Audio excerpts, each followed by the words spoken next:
Okay, to use the correlation and regression applet on the tiny URL, um, go ahead and pull this up.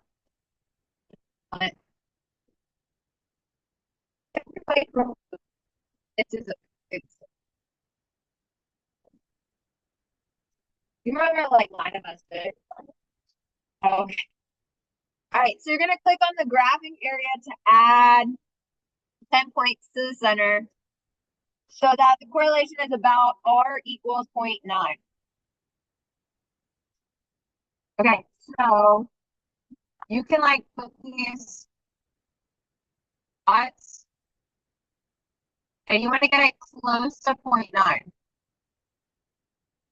That was kind of close. Okay. And then you're going to check the box to show the least square regression line.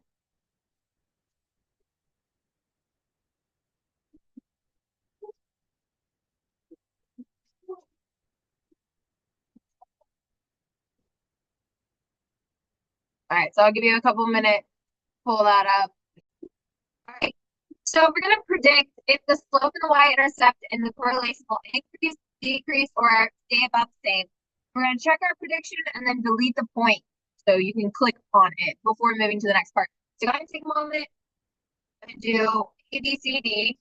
Okay, A, B, C, D areas is what's on this picture right here.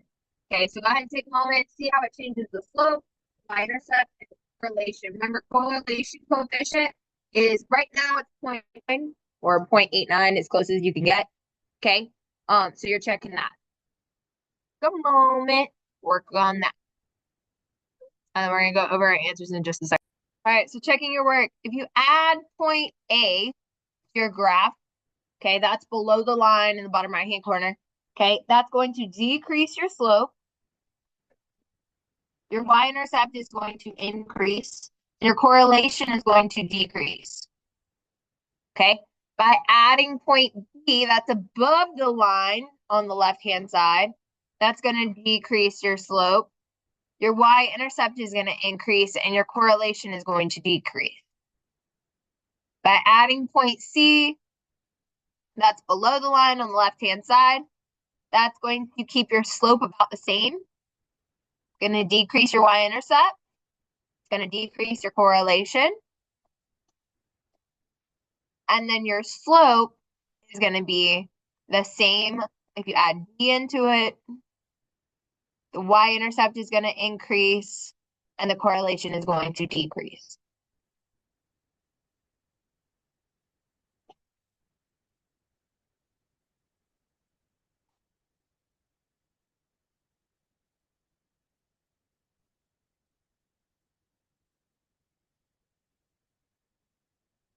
Okay, so why are points A, B, C, and D considered outliers? Yeah, they don't follow the overall trend, right?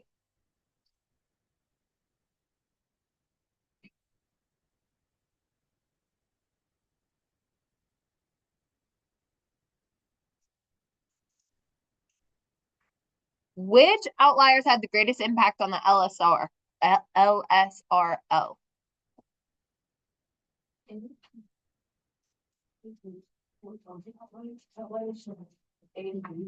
Okay, horizontal outliers, so A and B. Okay.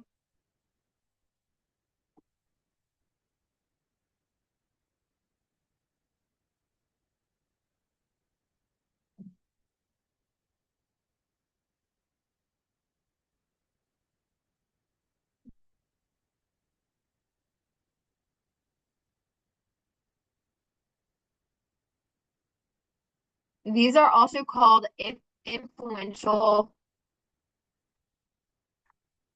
points. And this is if they're removed, substantial changes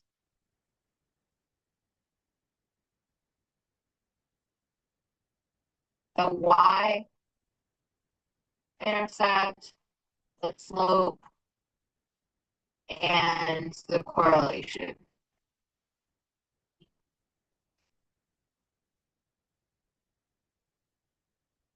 These are also called the high leverage point.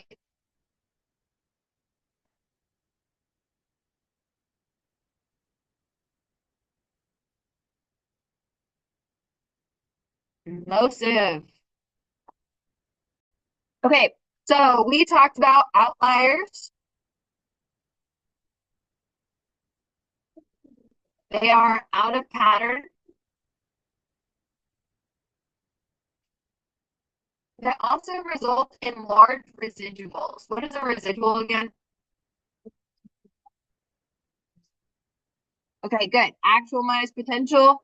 Okay, or expected and observed, right? Okay.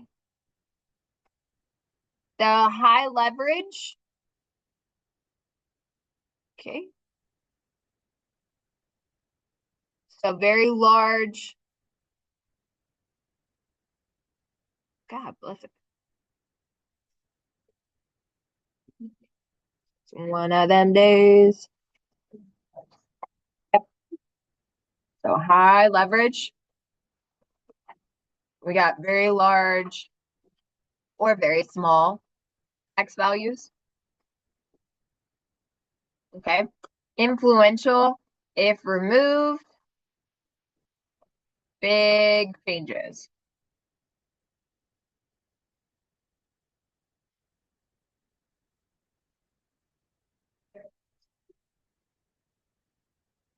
And then we talked about how the outliers are impacting horizontal outliers. God bless. Tilt the line, vertical, shift line up or down.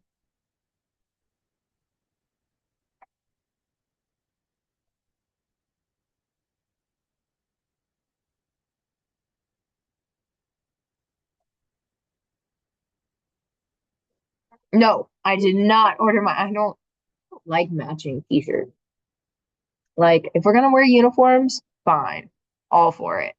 Matching t-shirts, though, it is cringe, especially when we're all like over the age of 30. Like, are you the youngest? I am the youngest. This is second year.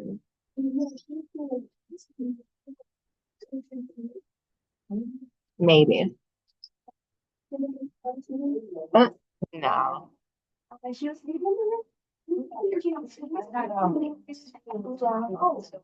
Okay, so here is your formula.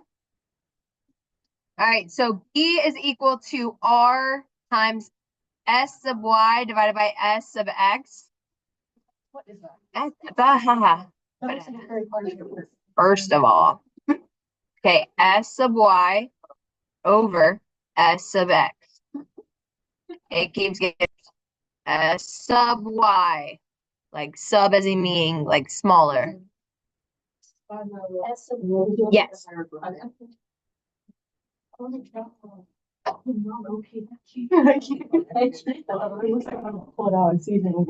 Why do y'all hate me? So R times S sub Y divided by S sub X. Wow. So we're gonna talk about this in just a second. Okay. All right. So B, and then you've got Y, right? So A plus, shut your mouth. B, oh my God, this is gonna work. Times X.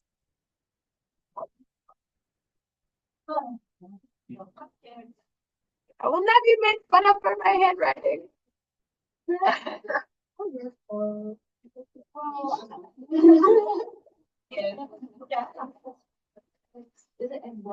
Yeah, X bar. I can't put that on here though. Here, let's see if I can draw a straight line. Boom, there it is. Too good.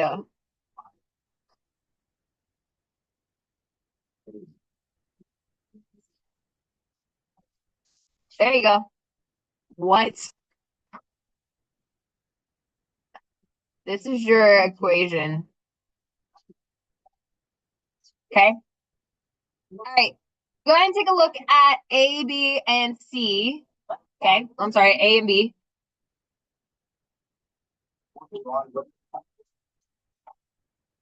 B is R times S sub Y divided by S sub X. If you look in part B, they define what S sub Y is, and they define what S sub X is. Okay. Yes. All right. Go ahead and try A and B.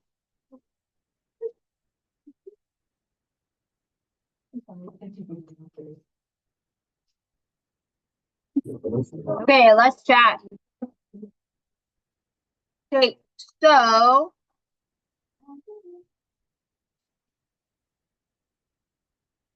you've probably heard the saying, practice makes perfect. But does practice also help you complete a task faster? I can't read today.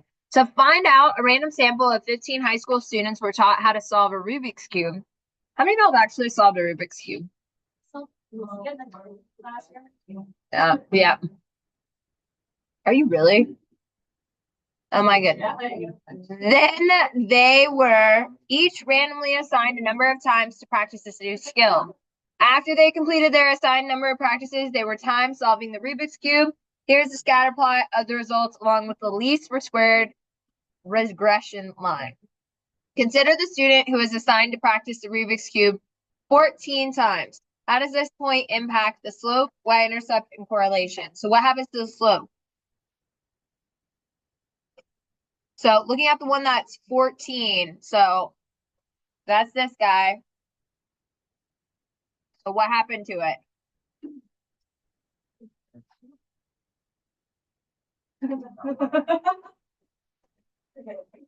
So what happened with the slope then? It shifted up, so that means that it increased. Okay, what about the y-intercept? Did it increase? Because now, right? So it's going to decrease. And the correlation is also going to decrease. It's going to be closer to 0 than what it was previously.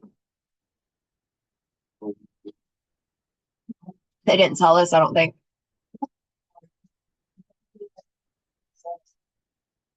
Where did you see that? Oh, I haven't gotten there yet. All right.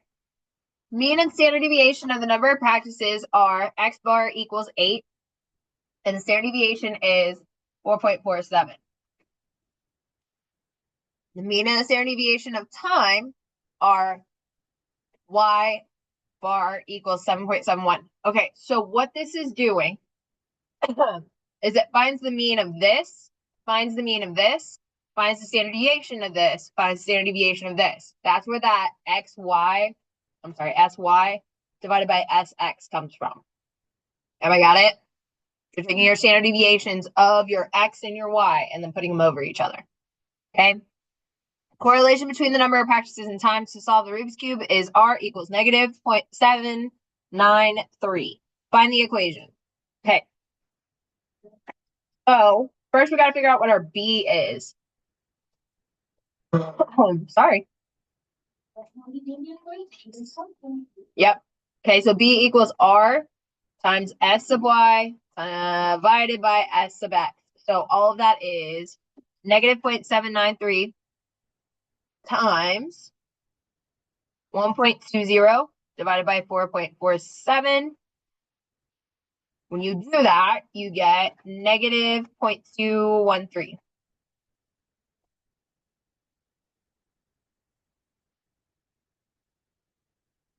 Everybody okay so far? Do we know what our y-intercept is? I'm sorry. What's our equation? Y equals a plus bx, right? So do we know, do we know what our y-intercept is? No, we gotta solve for it, right? Okay, so here's how we're gonna do that. We're gonna say a equals y bar minus b x bar equals, and what information do we have already?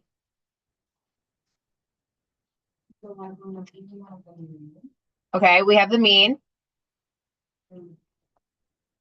And we have this information right here, x bar and y bar, right? Okay, we're going to plug those things into our equation. Okay, so we're going to get 7.71 minus, what's our b value? 0.213 times 8.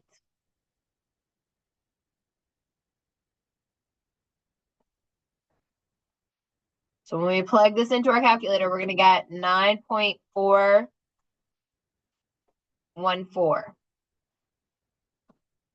And so time hat is equal to 9.414 minus 0.213 times the number of practices.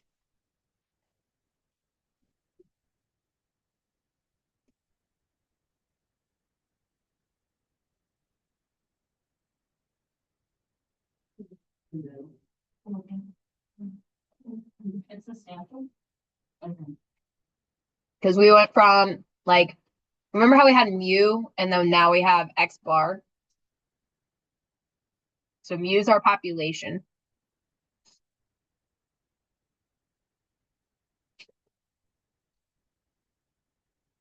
Everybody okay on this? Not the sure.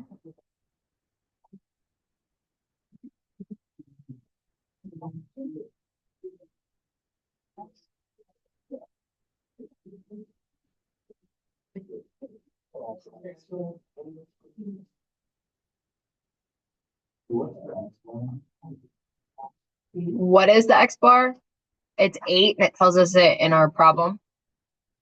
The mean of the number of practices. Mm-hmm.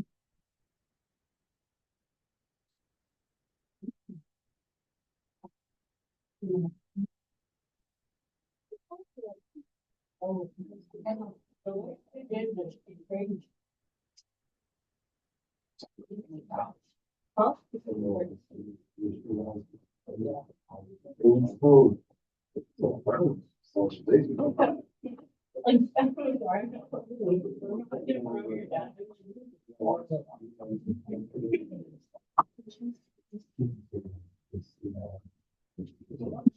Do this one yet? All right, flip the page.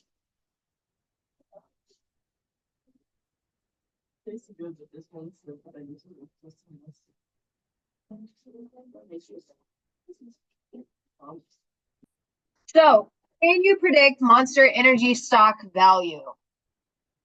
Okay. All right, so they give you that little table plus that gives you the equation, the sample size, standard deviation, and R squared. What is R squared? Residual squared. Okay, so it's your correlation coefficient squared, right? Okay, so we're gonna interpret it. What is it also like called? Okay. All right, so let's put this in context and maybe that'll help a little bit. So interpret R squared. What is our R squared? What number? Okay, so 94.3% of the variation in stock price can be explained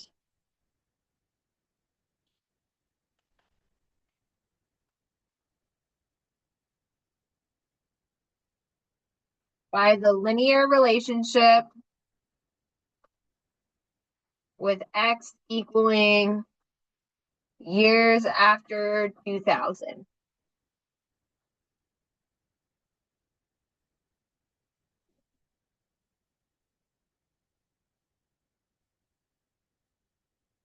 All right, so now we're going to write out the equation for the regression line.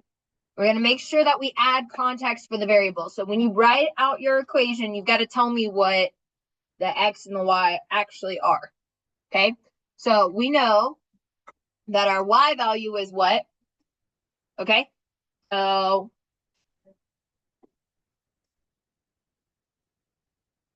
stock price, and you're gonna put the little hat on top, is equal to negative 20.5958 plus 2.7938 times years after 2000.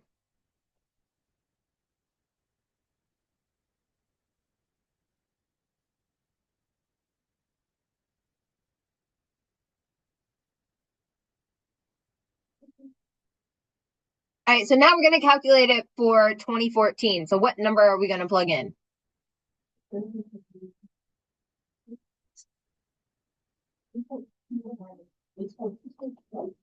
Remember, what does X actually represent? Years after 2000. So what number are we going to plug in? 14, not 2014. Okay, so go ahead and take a moment, plugging it in. So stock price equals negative 20.5958 plus 2.7938 times 14.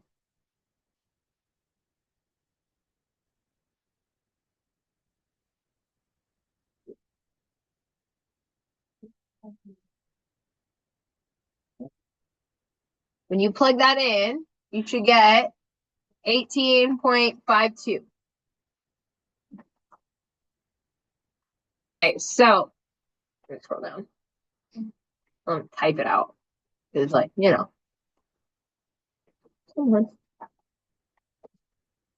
Okay, so calculating the residual, it's actual minus predicted.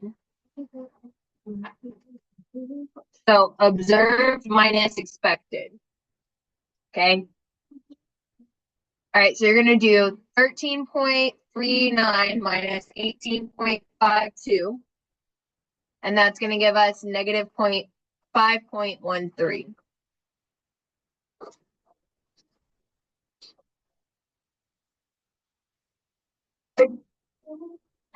Now, looking at this little table, where does negative 5.13 fall?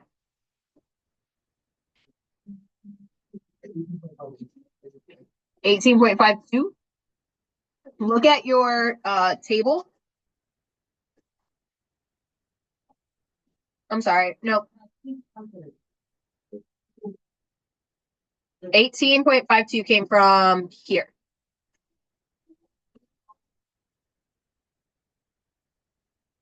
The 13.39 came from table.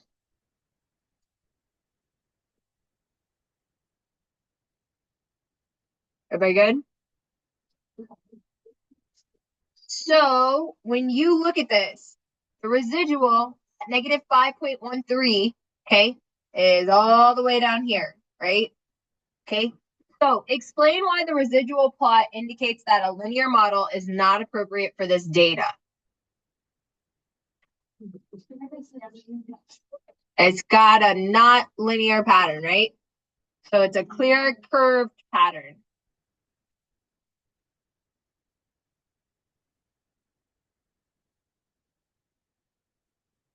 So really quick, I want to make a point. R equaling 9.971 is not enough to determine linearity.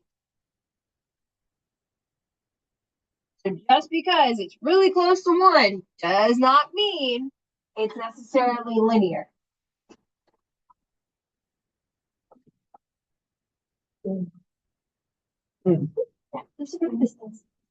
Mm-hmm. What? How do you find R? So your correlation coefficient, this is done, you can just put this in the calculator and it does it for you. Otherwise, you have to hand calculate all the residuals, add them all up, and do all this other tomfoolery. Takes a really long time. Yep.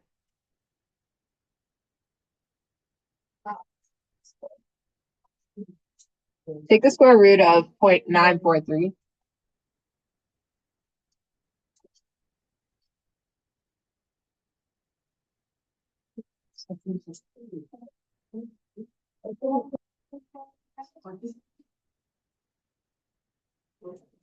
Yeah, it's 0.971. Yep. Okay. All right, go ahead and flip the page.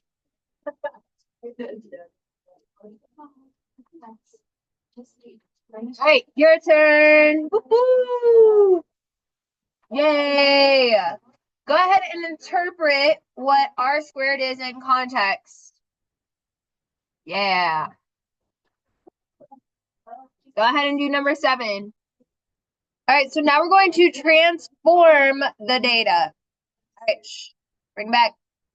All right, so now we're going to transform the data. So we're going to do this by taking the log of the stock price. Okay. Why? I'm not sure. But interpreting r squared in context. So we're going to say, what is r squared? 95.3. So we're going to say 95.3% of variation in log of the stock price. What? Can be explained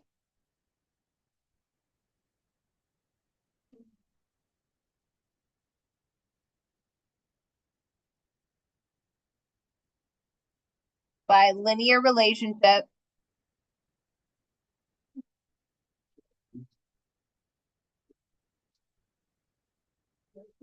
with x equaling years after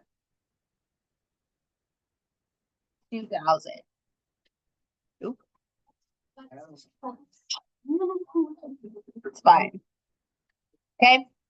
We're going to write out the equation for the regression line. And we got to make sure that we add context. Okay, so it said that we're transforming. So we're going to say log of stock price.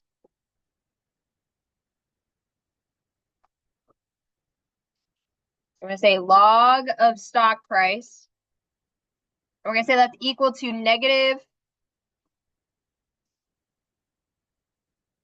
0.1533 plus 0.0871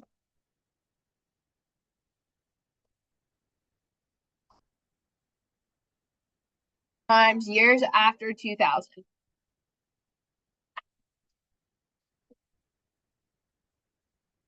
Let's say that we use the linear model to predict the stock price for 2014. So what are we going to plug in? 14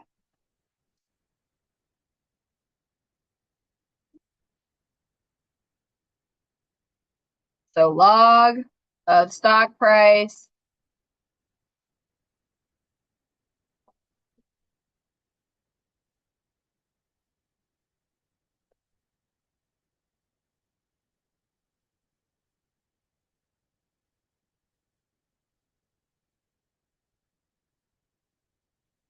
now.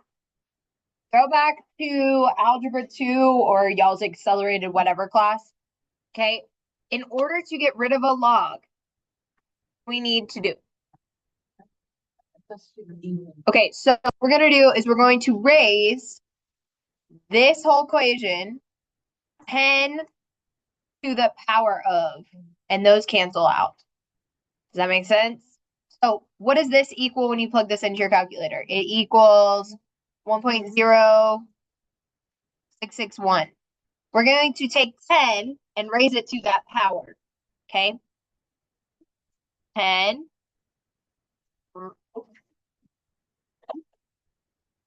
I'm drawing like a perfect 0. It's fine. There we go. Raised to the 1.066. And so that's going to give me 11.64. Now, what does the residual plot indicate about the linear model for the transformed data?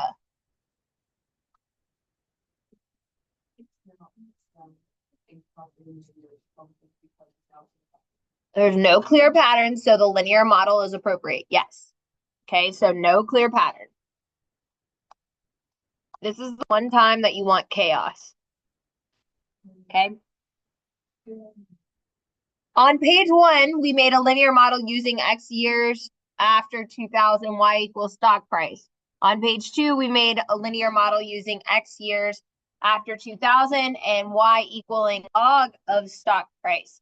Which model would make a better prediction? Yes, sorry. Which one would be better? The log of stock price. Why?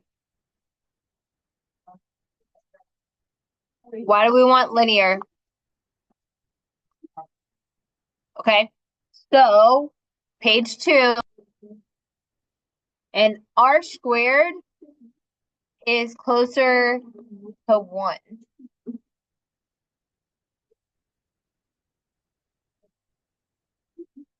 Residual plot has less pattern.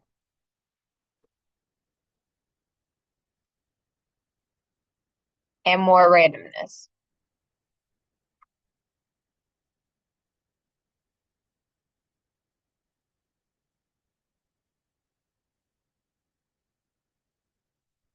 All right.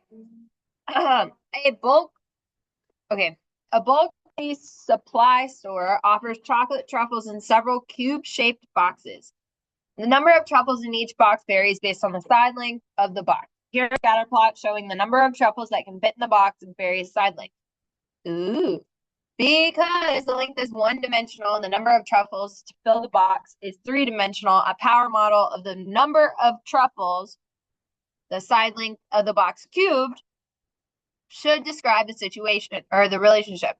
Here's a scatter plot and the number of truffles and computer output. All right. Give the equation of the least square regression line. Define any variables you use. All right. So what'd you put? What did you put?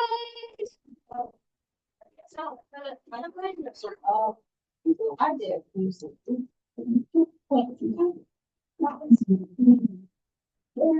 Side notes of lots. Well,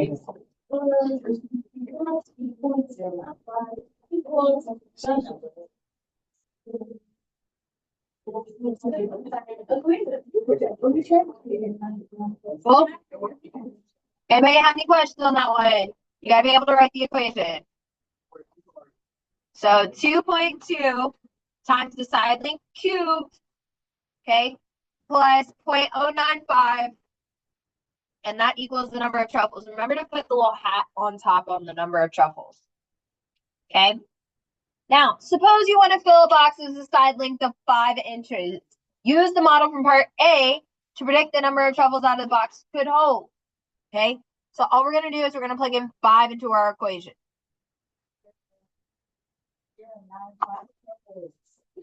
So 2. Just kidding. No, you got to keep it. 2.2 times 5 cubed. Yeah. All right. Questions? That's how many